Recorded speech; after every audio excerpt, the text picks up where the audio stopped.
it's Ivy Slater, and you're listening to Her Success Story podcast, a show where gutsy businesswomen share their success journey.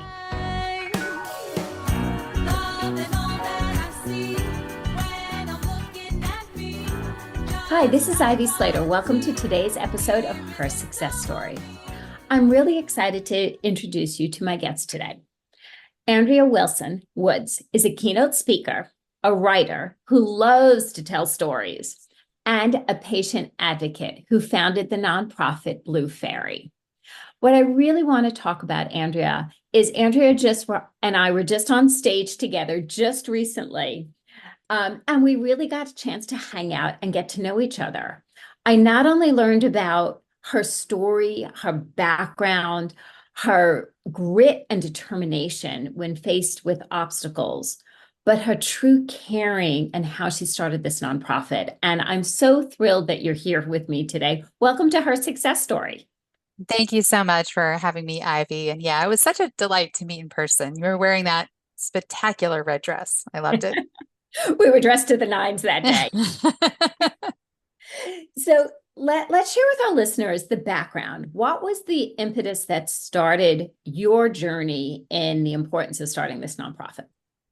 Sure. So when I was 22, I got custody of my 8-year-old sister, Adrienne, and I raised Adrienne all through my 20s. I became her legal guardian, and she was very unexpectedly diagnosed with stage 4 liver cancer 1 month after her 15th birthday.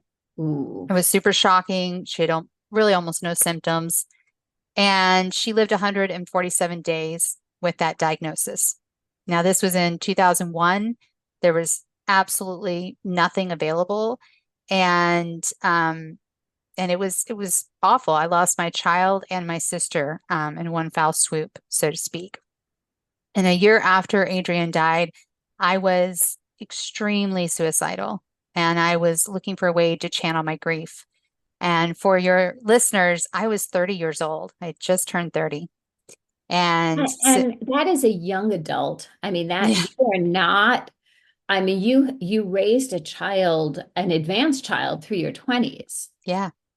Yeah. I really feel like I kind of lived my life backwards. I raised my child first. And then in my 30s, I got married. And then in my 40s, I started businesses. But I was looking for a way to channel my grief. And I really just wanted to volunteer. But there wasn't a single nonprofit in the US doing anything in liver cancer. And which is shocking in and of itself. Yeah, it really is. It is. And Lily Tomlin is attributed with this great quote that says, somebody needed to do something about that. And I realized that somebody was me. And that's exactly what happened. It was never my life's dream when I grew up to start a charity, like ever. So no founder has ever said, yes, this is what I want to do when I grow up. And so I started the organization about a year and a half after Adrienne died. And Blue Faery's mission is to prevent, treat, and cure primary liver cancer, specifically hepatocellular carcinoma, which is the most common type, through research, education, and advocacy. And Blue Faery is now 21 years old. Wow. Yeah. Well, congratulations to that, because having the idea, so many of us do. Wanting to make a difference is in so many of us. There's only a few who actually build it, and make it happen in the long haul. So congratulations, and that is huge. Thank you.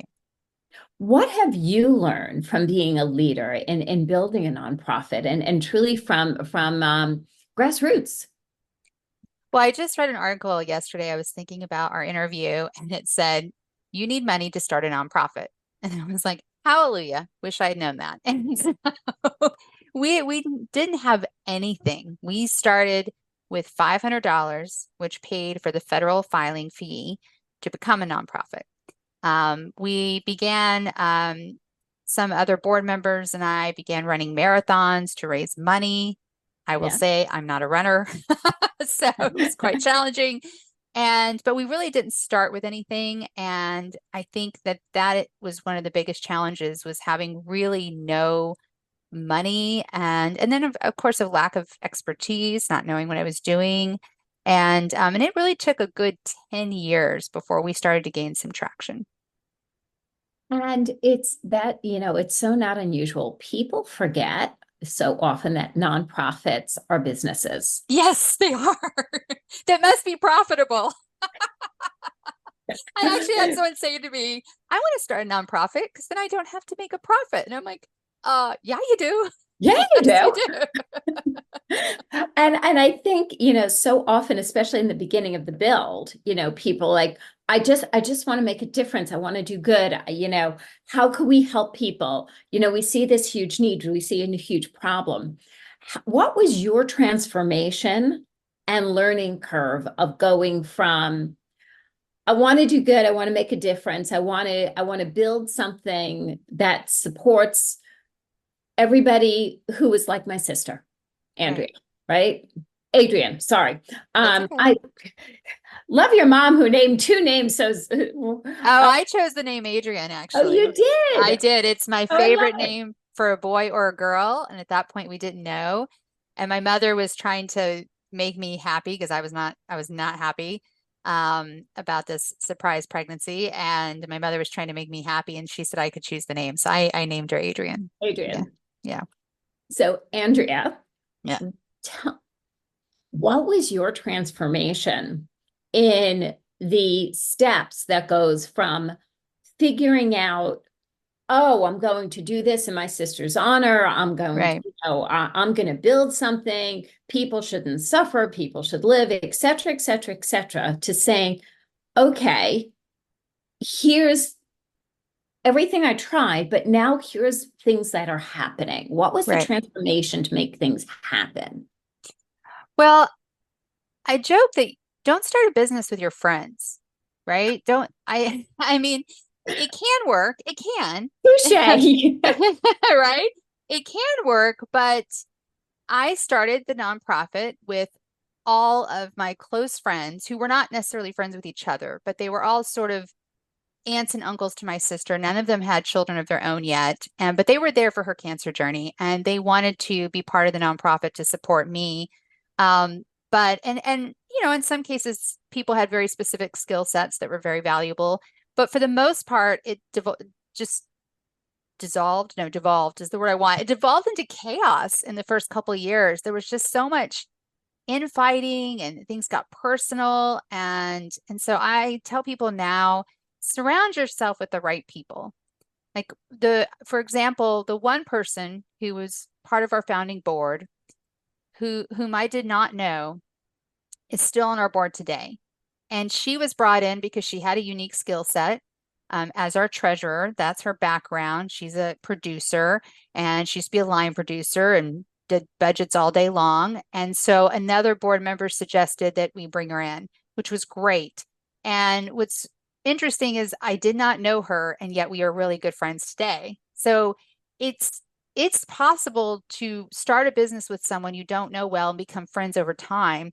But if you start a business with your friends, you really need to know why you're in business together and what do each of you or all of you bring to the table. And the other thing I would say is tap into your zone of genius. Like really know what you are good at, and the things you're not good at, or maybe the things you don't want to do, find those people. And what you're saying is resonating hugely with me. I had a business partner, spoke to him just a couple hours ago, for years and years and years in my printing company. We came together as strangers. As we built our business, we formed a very close friendship, and I see him today as a brother to me. We're in completely different businesses. We still talk several mornings a week, like is our old habit. Sometimes we talk Aww. family, sometimes we talk business, sometimes we talk strategy. We talk about the obstacles and how to navigate things because we trust each other and we trust how our brains work together. Yeah. Yet, I wouldn't necessarily want to be in business with a friend because you have some hard decisions to make sometimes. And when a friendship can get in the way of the hard decisions, if you lose alignment, Yep. it That's becomes a exactly right. challenge. Yeah. You know what I mean then. You did it the right way. I will say 1,000 times over, I got lucky. I got lucky.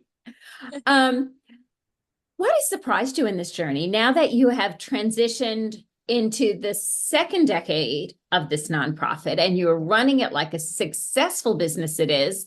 And I saw when we were together speaking and the pre-meetings going into that, people saying, oh, Andrea, I want to tap your brain in building a nonprofit. I want to tap your brain. Oh, you've done this. You've done this. Can I talk to you? How do I get on your calendar? What are some of the surprises as a leader that has come your way? I think one of the unfortunate surprises is how vindictive people can be, especially Ouch. women. That really shocked me. The charity space in particular it's beyond competitive, because I've been in the for-profit space too. And that's why when people ask me my advice for starting a charity, I say, don't do it. The only reason I did it is because there was an actual need in the space and no one else was doing it. But so many people, to what you said earlier, do it because they have service in their heart. They want to give back. They do want to do good. But if you, for example, are starting a charity today in the colon cancer space, I can name 5 charities that you're going to be up against, and you're all competing for the same sort of bucket of dollars, especially with corporate donors. And so don't do it. And as far as vindictiveness, so I'll never forget. So there's a woman who is in the liver cancer space, but in secondary liver cancer. It's a totally different disease. We do not compete with each other. We have different backgrounds. Anyway, I met her years ago, 10 years ago, at an event. And I had this theory, and she completely blew apart this, what I thought was a great theory, that if we all treat each other the way women do in public restrooms, there would be world peace. Like, because we're really nice to each other in the bathroom, right? We're nice. Yeah, you know what? I happen to love this expression. I think I'm definitely going to be borrowing it. Yes, you can take it. Yes, yes. But this woman blew that up. We were in the bathroom for this event, and I introduced myself to her after washing my hands, of course. And she just looked me up and down, would not shake my hand. And she said, oh, I know who you are. I thought you would be larger than life, but you're so tiny. And then she spun on her heel and walked away. And she did this in front of other women. Blatantly rude. Yes, so rude. And so I'm always a little shocked by that. The women are ruder. The women are more vindictive. And I think maybe it has a lot to do with that men can let things go in a way that a lot of women can't. But I'm always shocked by that. It's interesting. In my early years in a career as a career woman, there was room for only one woman at the table. Mm. And it became this competitive move, kind of like knock them down. I'm grabbing that seat, culture. Yeah. I was looking for a polite word. Complete transparency. I'm like, okay, that word's not good. That narrative. Okay, culture. We're going to go with culture. Yes, our success story is a real thing. We're really women just talking. And interestingly enough, in the last decade, I've seen a transformation of women banding for and by women. That's because good. There is more room in women leadership, that we're encouraging and making and demanding more room in women leaders. So I hope this woman that you unfortunately met in the restroom was from a very past generation. And she will learn the new culture of women helping women, pulling each other up, making room, pushing some others over, saying, we're together, we're going to make a difference together. I don't worry about her anymore. She actually at conferences won't even look me in the eye and walks the other way, because we surpassed her in growth tremendously. My nonprofit hit $1 million in revenue last year, and we're profitable. And her nonprofit has sort of shrunk. And I hold no ill will or anything, but I obviously have never forgotten that moment in the bathroom. And yeah, she won't even look me in the eye at all. She won't even talk to me now. Let's talk about where Blue Faery is today. Yeah. You're making a huge difference in the space of liver cancer. Yep. Where What do you do? Is it, so I want, our listeners are going to check your website, et cetera, but I want to hear out of your words, in what areas is the money being funneled? Are you giving back? Are the families feeling this resource?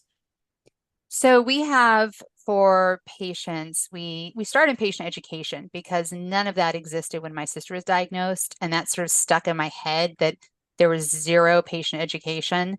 And I mean, I was given one sheets about her chemotherapy, but when I asked the doctors, well, where's my one sheet about the disease or a brochure? Nothing existed in 2001. So Wow. from our inception, yeah, we've always had patient education materials. They're free, they're translated into multiple languages. And about 5 years ago, we used to do this in-house. We partnered with a vendor that had an incredible distribution network. And so now we know that, I mean, I think we're getting close to the 100,000 mark in terms of our patient resource guides being distributed around the country, all 50 states, over 700 treatment centers. And these are not guides that are just mailed to people. These are doctors requesting the guides for their patients. So we know we're reaching them. And then we also ship worldwide for free. We have an incredible private community for liver cancer patients and families. It's not a Facebook group. I get a lot of flack for this, but your health information, that data is not safe on Facebook. And it would have been very easy to start a Facebook group 10 years ago. We could have gone that route, but we felt it was really imperative to protect people's health information. So when the solution came along, we partnered with an organization that provides us with a private online HIPAA compliant community. Nice. So you can say whatever you like and it's totally safe. And then we have a lot of prevention and awareness programs. We have one called Love Your Liver. We have the Truth About Liver Cancer. And then we have a new program debuting this year titled You and Liver Cancer.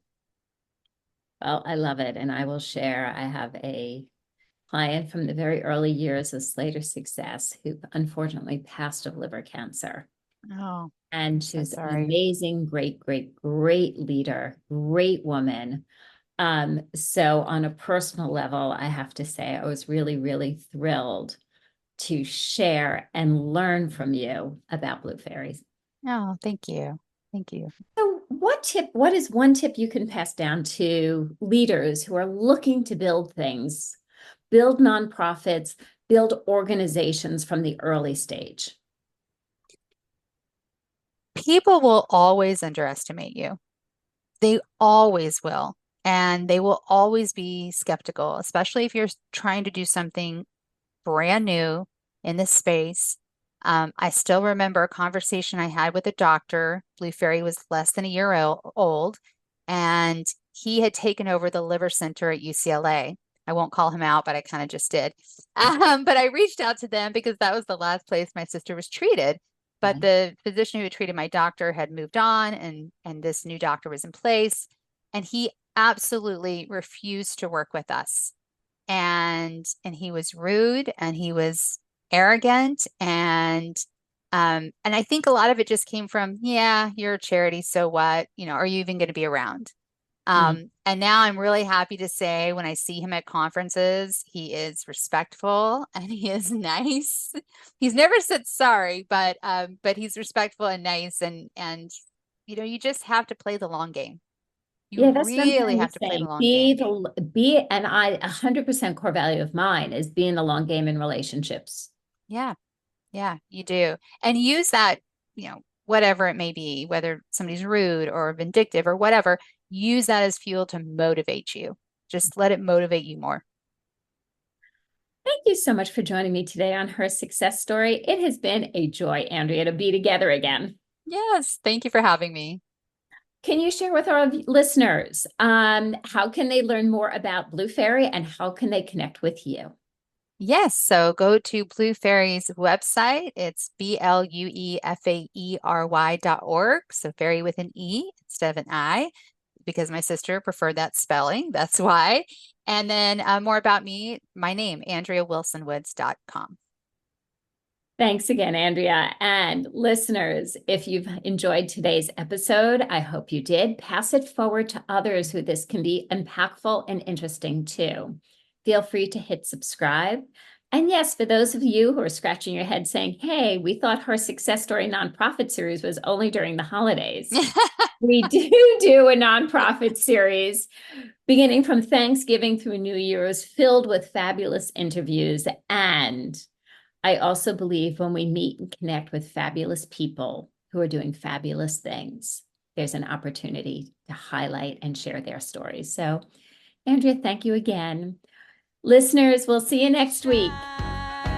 Thanks for joining us. Don't need your approval anymore, 'cause I've got my